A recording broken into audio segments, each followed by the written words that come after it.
구독, 좋아요, 알람 설정까지. 데이터 스테이션. 그리고 이제 우리가 여기서 좀 추가적으로 좀 복습해볼 내용. 전처리. 데이터 전처리. 데이터 핸들링이라고 좀 표현할게요. 핸들링에 대한 내용 좀 간단하게 복습을 할 겁니다. 그래서 정렬, 추출,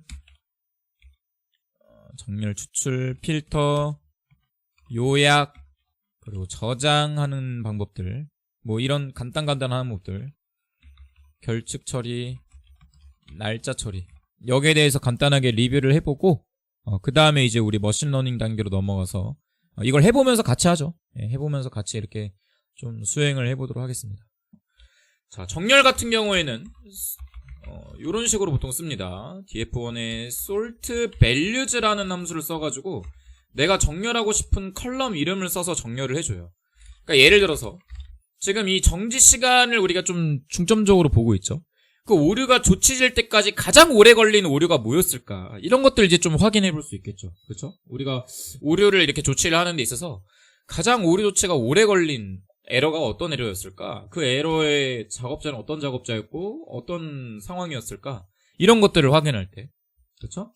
그때 사용해 주는 게 sort values라고 하는 함수입니다. sort values 하는 함수 안에 by라고 하는 옵션을 써주시고요. 여기에다가 정지 시간이 요렇게 한번 써볼게요. 그럼 이 정지 시간 2에 대해서 데이터를 쭉 정렬을 해주는데요. 기본적으로는 어떻게 정렬이 되냐면요. 오름차순 정렬이 돼요. 그러니까 숫자가 낮은 순서에서 낮은 값에서 높은 순서대로 쭉 정렬이 돼요. 그러니까 지금 그냥 요렇게 쓰게 되면은 어떻게 정렬이 되냐면은 이 숫자가 낮은 것부터 거꾸로 올라가서 쭉 정렬이 됩니다. 낮은 것부터. 근데 우리가 원하는 건 뭐예요? 숫자가 높은 순서에서 낮은 순서대로 쭉 정렬을 해주고 싶은 거죠. 그렇죠? 오름차순이 아니라 데이터를 내림차순으로 정렬해보고 싶다라는 거예요. 그러면 이제 여기서 어떻게 써주느냐? 우리 sort values 함수에 정지 시간 2에 대해서 오름차순으로 정렬했는데 만약에 내림차순으로 정렬하고 싶다 라고 한다면은 그럴 때는 이 sort values 함수 옵션 안에 ascending이라고 하는 옵션이 있습니다. 여기다 true false에 false라고 하는 논리형 이 연산자를 딱 집어넣어주게 되면은 이번에는 정지 시간이 길었던 이 순서부터 즉 데이터를 정렬해주는데 어떻게 해줘요? 이번에는 내림차순으로 쭉 정렬하는 것을 보실 수 있다라는 겁니다. 네, 내림차순.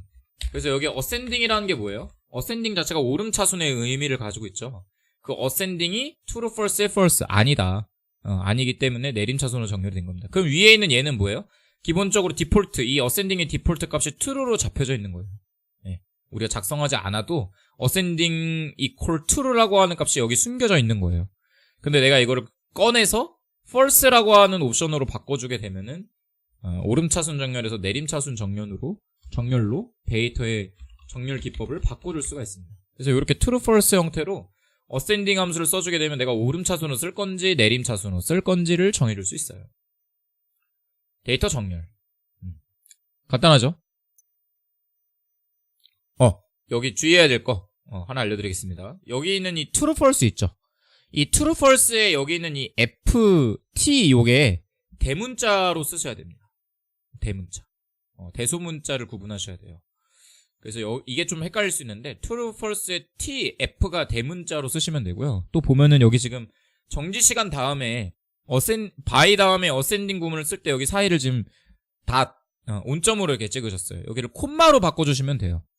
이것도 처음에 좀 많이 헷갈리실 수 있는데 어떤 함수를 쓸 때는 콤마로 써주고요. 다수로 써주고요.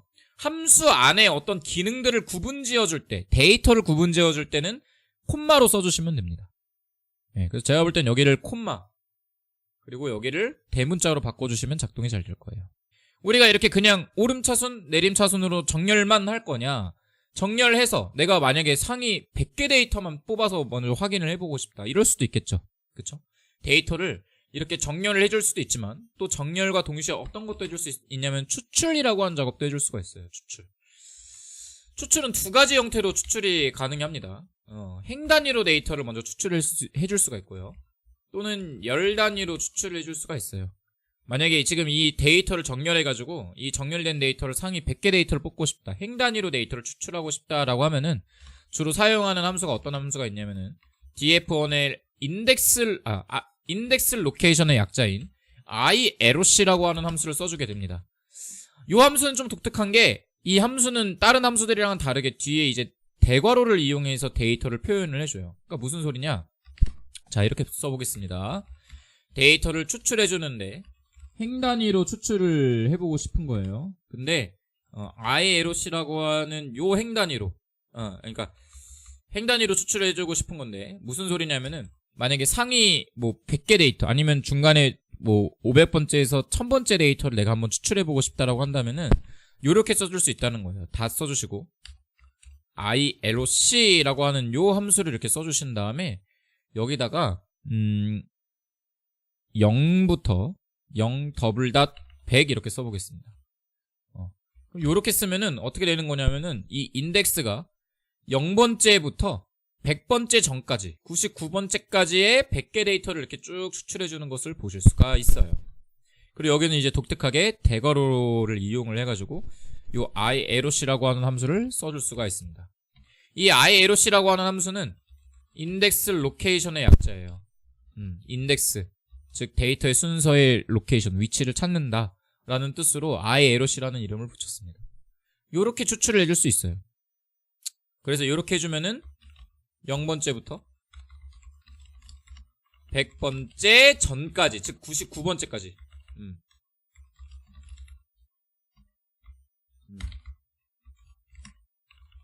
100개 데이터를 추출한다. 이렇게 보시면 되겠습니다. 아니 선생님 0번째부터 할 거면은 헤드 함수 아까 써도 되지 않나요? 네, 헤드 함수 써도 돼요. 헤드 함수도 행 단위로 데이터를 추출하는 함수죠.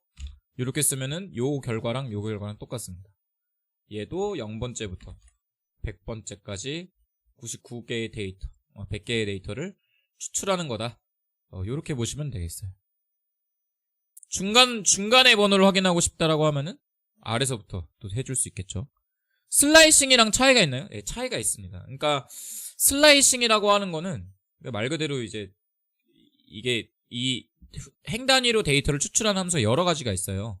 at이라는 함수도 있고 iROC라고 하는 함수도 있고 우리 선생님께서 질문 주신 슬라이스라고 하는 함수도 있는데 이 슬라이싱 함수랑은 좀 다른 게 어떤 거냐면 얘는 구조적으로 데이터를 접근을 하는 겁니다. 그러니까 인덱스 자체로 데이터를 접근을 해서 이 인덱스대로 데이터를 뽑는다라고 보시면 되겠어요. 그냥 이 데이터 프레임의 이 인덱스 구조 자체를 가져와서 데이터를 추출한다라고 보시면 되겠어요. 차이는 없어요. 슬라이싱의 슬라이스 함수도 똑같이 이 데이터가 나열되어 있는 순서의 인덱스를 파악을 해가지고 가져오는 거거든요. 차이는 없는데 보통 분석가들이 쓸 때는 요렇게 많이 써요. 얘는 어떤 차이는 있냐면은 이 iROC 함수는 응용을 해주면은 열 단위로도 같이 추출이 가능해요. 열 단위로도. 행 단위로만 추출하는 게 아니라 열 단위로도 이어서 추출을 바로 붙여서 써줄 수가 있습니다. 물론 슬라이스 함수도 가능한데 가능하지만 이 보통 iROC 함수, 인덱스 로케이션 함수를 활용하면은 좀 더 쉽게 행열 단위로 데이터를 뽑아낼 수가 있어요. 똑같습니다. 만약에 헷갈리시면은 슬라이스 쓰셔도 돼요.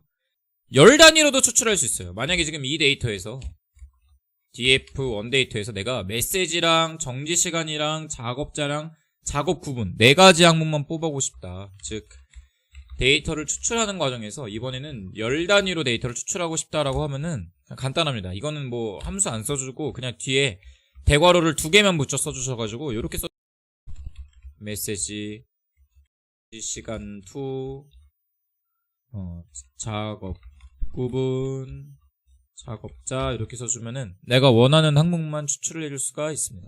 여기도 대괄호를 썼죠. 그러니까 이렇게 이해하시면 돼요. 데이터를 이 판다스 데이터 프레임 구조에서 데이터를 구조적으로 접근을 할 때는 대괄호를 항상 씁니다. 구조적으로 접근을 할 때. 근데 여기는 왜 굳이 2개 썼느냐? 판다스에서 대괄호를 하나 쓸 때는 시리즈라고 하는 순열의 데이터 타입으로 이해를 해요. 근데 순열은 말 그대로 순서와 값으로만 이루어져 있는 데이터예요. 근데 데이터 프레임은 순서와 값뿐만 아니라 어떤 항목이 있는지 항목까지 구분을 해줘야 되기 때문에 그 항목까지 구분을 하기 위해서는 시리즈 형태의 대괄호를 하나만 있는 형태로 데이터를 뽑아낼 수가 없습니다. 여러 개 항목을 뽑을 때는 에러가 발생해요.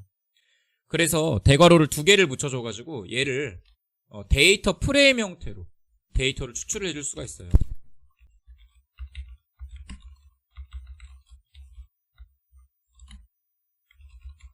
여기서 얘기하는 데이터 프레임은 뭐냐면은 제가 앞서 설명한 정형 데이터의 구조라고 보시면 돼요. 프레임이라고 하는 이 구조는 인덱스, 컬럼, 밸류로 구성되어 있는 이 구조를 데이터 프레임 구조라고 부르고요. 아까 위에서 설명한 거 시리즈라고 하는 구조는 순서와 값으로 구성되어 있는 구조라고 보시면 되겠습니다. 그러니까 인덱스랑 밸류만 있는 거예요. 그리고 이걸 판다스에서 구분해주기 위해서 시리즈는 대괄호를 하나, 데이터 프레임은 대괄호를 2개, 요렇게 써주는 겁니다. 구분을 할 때. 요렇게 써주는 거죠. 네. 그래서 여러 개의 열을 추출할 때는 대괄호를 2개. 하나만 추출해서 뭐 함수를 쓰거나 분석을 해보고 싶다라면은 대괄호를 1개만 써주셔도 문제가 안 됩니다. 요렇게. 되죠? 여기까지? 그래서 추출까지 한번 해봤고. 그 다음! 데이터 필터 거는 거 한번 해볼게요. 필터 거는 거. 이건 이제 조건, 특정 조건을 만족하는 데이터를 추출한다라는 뜻이에요. 그러니까 예를 들어서 이 df1에 정지시간이 있죠. 정지시간이 60초가 넘어가는 게 이제 1분이 넘어가는 거죠. 뭐 예를 들어서 만약에 10분이 넘어가는 데이터들만 한번 가져가 보고 싶다.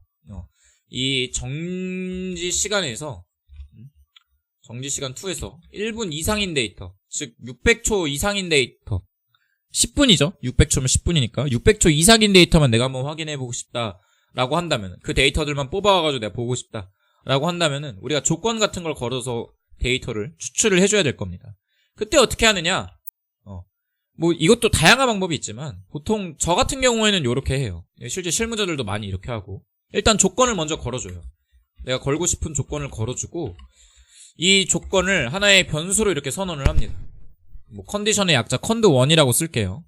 조건을 먼저 하나 만들어주고 이 조건을 하나의 cond1이라고 하는 변수로 선언을 해서 아래다가 어떤 함수를 써줄 거냐면은 로케이션, 위에랑 좀 비슷하죠? 얘는 인덱스 로케이션인데 얘는 그냥 로케이션 함수를 써주신 다음에 위에 걸었던 이 조건을 넣어주시면은 어떤 결과가 나오냐면은 정지시간 2가 600초 이상인 데이터만 가져오는 것을 보실 수가 있어요.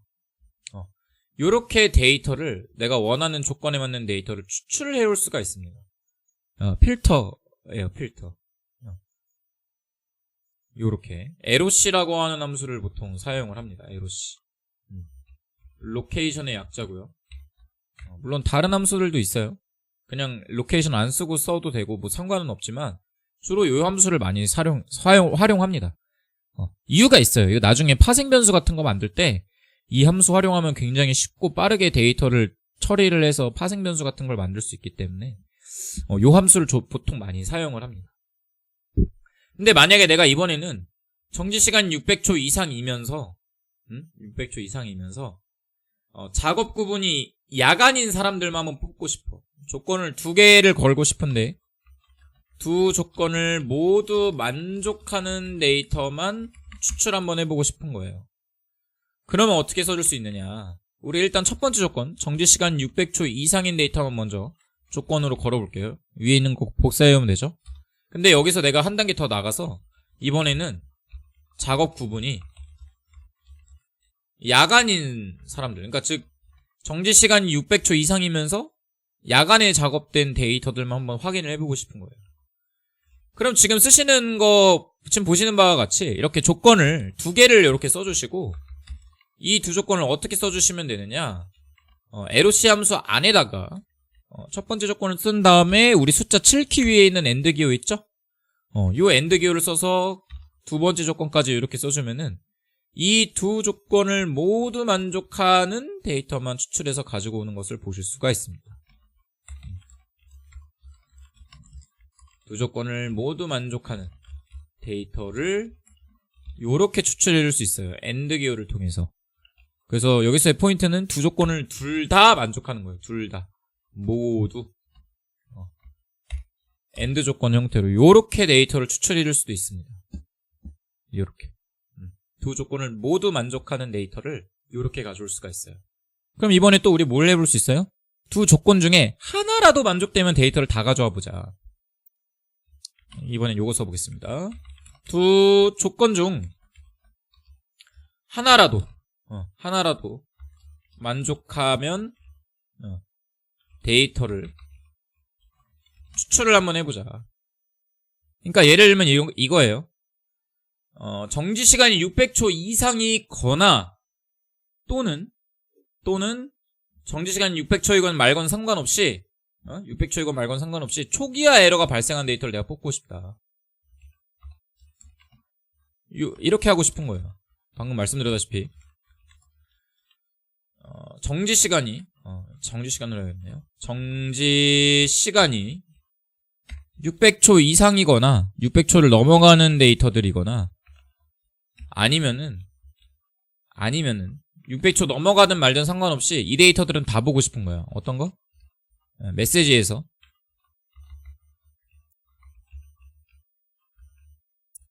어떤 에러?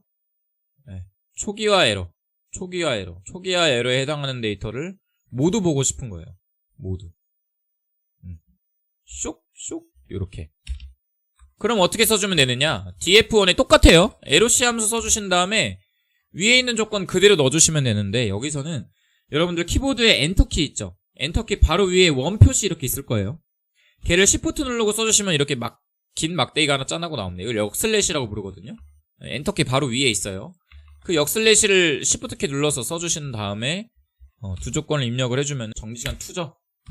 쇽 요렇게. 요런 거 조심. 오타 같은 거 조심하셔야 돼요, 항상. 그럼 이번에는 어떻게 데이터를 가져온 거냐면은 정지시간 600초 이상인 애들은 뭐 에러 메시지와 상관없이 다 가져오는 거야. 그리고 모두 가져와요. 초기화 에러인 애들도 정지시간 2가 600초건 말건 상관없이 다 가져오는 거예요. 두 조건 중 하나라도 만족되면은 모든 데이터를 추출을 해주는 거죠. 5월 조건인 겁니다, 말 그대로. 둘 중 하나라도 만족되면은 데이터를 가져오는 거예요. 요 기호를 이용해서 사용을 해요. 이 짝대기 기호.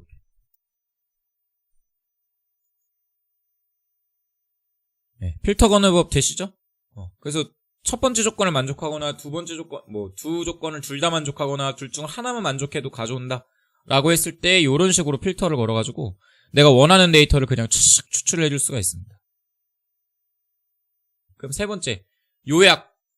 이거 우리 엑셀에서 많이 쓰는 건데 데이터를 어떤 특정 항목 연도에 따른 매출의 차이 아니면은 부서에 따른 생산량의 차이 물품 분류별 수주량의 차이 이런 것들을 내가 비교하고 싶다라고 할 때 어떤 특정 항목에 대해서 숫자 데이터를 나눠가지고 통계량을 계산하고 싶을 때 보는 분석 기법이 요약 기법이에요.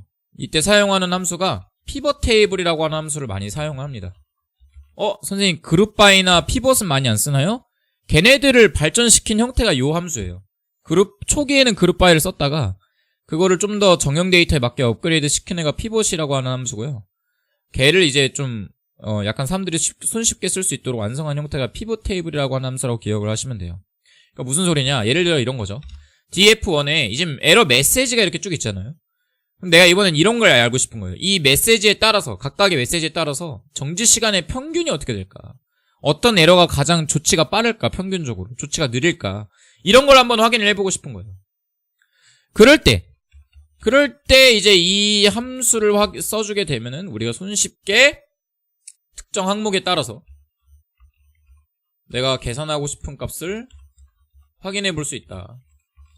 그래서 내가 구분하고 싶은 값을 인덱스, 계산하고 싶은 값을 value, 그리고 계산하고 싶은 통계량을 aggfunC라고 하는 옵션에다 줘가지고 데이터를 요약해 줄 수 있습니다. 이 aggfunC는 어그리게이션 펑션의 약자로서요. 어떤 특정 통계량을 이렇게 입력을 해주는 거예요. 그래서 sum 입력하면은 메시지별로 정지시간의 합이 계산돼서 나온 거고, 우린 평균을 보고 싶은 거니까 mean 이렇게 써주시면은 각각의 오류 메시지별로 정지시간의 평균이 쭉 나오는 것을 보실 수가 있습니다. 여기서 제일 오래 걸린 게 뭐예요? 초기화 에러, 요런 게 제일 오래 걸렸죠? 그리고 제일 빨리 조치된 거는 컨트롤 알람 에러. 이런 것들이 빨리 조치됐다는 것을 확인해 볼 수가 있겠네요. 예, 데이터를 요약하는 피벗이라고 하는 방법입니다. 피벗. 예. 그래서 여기에 지금 있는 이 인덱스는 구분하고 싶은 항목. 그러니까 기본적으로는 범주형이 되겠죠. 그리고 values, 얘는 뭐예요? 계산하고자 하는 값. 보통은 연속형이에요. 그쵸? 그리고 agg func라고 하는 요 옵션은 계산하고자 하는 통계량이라고 보시면 되겠습니다. 요렇게 보시면 되겠어요. 데이터 요약, 피벗 테이블이라고 부릅니다. 한번 여기까지 했던 내용 간단하게 한번 우리 미션을 제가 하나 드릴게요. 미션. 메시지 중에서 오류 메시지, 즉 메시지 항목에서 도어 오픈에 해당하는 오류들 중에 정지시간 2가 정지시간이죠. 정지시간이 가장 오래 걸린 상위 100개 데이터를 추출하는 코드를 한번 작성을 해보세요. 그리고 하나만 더 연습해봅시다. 1- 아마 파이썬 기본적으로 하셨으면 이 정도는 어느 정도 좀 되실 거예요. 위에 있는 코드 보고. 짜집기니까, 그쵸? 이번엔 요렇게 해볼게요. 정지시간 2가 300초 이상이면서 어떻게 해볼까? 300초 이상이면서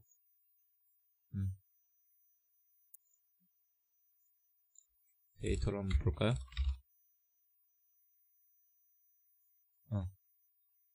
작업자가 이은미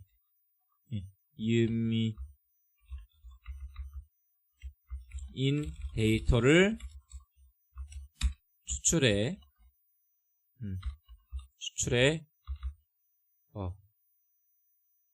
300초 이상이면서 작업자가 이은미인 데이터를 추출하셔가지고요.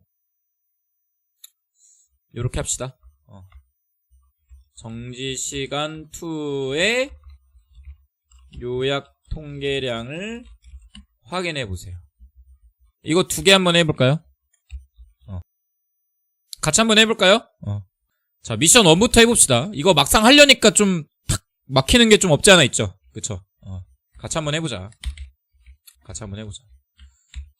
첫 번째 미션부터 봅시다. 오류 메시지, 그러니까 메시지라고 하는 항목에서 요거죠. df1의 메시지라고 하는 요 항목에서 도어 오픈에 해당하는 오류들 중에라고 했으니까 도어 오픈이라고 하는 데이터를 뽑아라는 얘기죠. 그쵸? 이 데이터만 한번 뽑아봐라.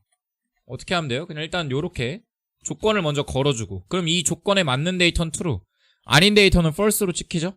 요거를 우리가 지금 어떻게 한 거예요? 위에서 얘를 하나의 컨디션 1이라고 하는 변수로 선언을 해가지고 이 조건에 해당하는 데이터를 arrowc라고 하는 함수로 뽑아준 거예요. 요렇게. 그러니까 이렇게 쓰면 어떻게 되는 거예요? 메시지가 도어 오픈인 데이터들만 뽑아가지고 데이터를 추출한 거죠. 근데 이 데이터들 중에 뭘 확인하라고 했었어요? 정지시간이 가장 오래 걸린 상위 데이터. 그러니까 정지시간이 큰 데이터를 확인해 보라라고 한 거죠. 그쵸? 어떻게 써주면 돼요? 정렬부터 해야 되겠죠. 정지시간 2가 오래 걸렸다라는 조건이 들어가니까 sort values라는 함수를 써서 정지시간 2가 어떤 데이터들? 큰 데이터들부터 정렬을 먼저 해줘야 될 겁니다. 요렇게. 요런 식으로 함수를 이어붙여 써줄 수 있어요. 요렇게. 판다스 연습하신 분들은 바로 써실 텐데, 아마 오늘 저랑 판다스 처음 하신 분들은 와, 이렇게도 그냥 연속해서 쓸기가 가능하다고 라고 처음 보셨을 수도 있을 텐데, 어쨌든 파이썬 판다스라고 하는 이 라이브러리도 이렇게 함수를 이어서 쭉 연계기로 착착착착 붙여서 써줄 수가 있습니다. 그래서 이 조건을 먼저 추출한 다음에 정렬을 하는 거죠. 도어 오픈을 먼저 빼놓은 다음에 솔트 밸류즈 함수를 이용해서 정지시간 2가 높은 순서대로 정렬을 한 거예요. 그리고 몇 개를 뽑으래요? 상위 100개를 뽑으래. 헤드 100 하면은 상위 100개 데이터까지 쫙 뽑아주는 것을 보실 수가 있죠. 요렇게. 네, 두 줄로 끝나죠? 한 줄로도 바꿀 수 있어요. 여기 지금 이 변수로 선언한 이 조건을 사실 변수로 선언하지 않고 얘를 그냥 여기다 집어넣어도 돼요. 근데 너무 그렇게 써버리면은 가독성이 또 떨어질 수 있기 때문에 보통 이런 조건 같은 것들은 제가 이렇게 좀 따로 쓰는 형태로 좀 저는 코드를 사용하고 있습니다. 네, 그래서 미션 1번은 이렇게 우리가 수행을 해줄 수가 있고요. 2번도 한번 해볼까요? 정지시간 2가 300초 이상이면서 작업자가 이은미인 데이터. 두 조건을 쓰라는 거네요. 작업자가 이은미에 해당하는 우리 팀원, 이은미 팀원의 오류들 중에 정지시간 2가 몇 초 이상? 300초 이상인 데이터. 300초 이상인 데이터를 뽑아라 라고 한 거죠. 그쵸? 그러니까 두 조건을 모두 만족하는 데이터를 가져오라는 거죠. 그럼 어떻게 써주면 돼요? df1에 로케이션 함수 써주시고 cond1 and 컨디션 2 이렇게 써주시면은 작업자가 이은미인 사람들을 뽑아주고 300초 이상인 사람들 두 개밖에 없네요. 데이터. 그쵸? 두 개 나오나요? 두 개 데이터 두 개밖에 안 나와. 두 개의 데이터를 추출한 다음에 정지시간 2의 요약 통계량을 확인해 보래요. 무슨 얘기냐면 디스크라이브를 확인하라는 얘기죠. 정지시간 2는 숫자 데이터니까 그냥 이렇게 써주면은 정지시간 2의 요약 통계량을 이렇게 확인해 볼 수가 있다라는 겁니다. 데이터 두 개밖에 안 나와서 좀 의미는 없지만 이렇게 계산을 하면은 제가 지금 내드린 미션을 이렇게 깔끔하게 처리를 해줄 수가 있겠네요. 자, 여기까지 한번 해볼까요?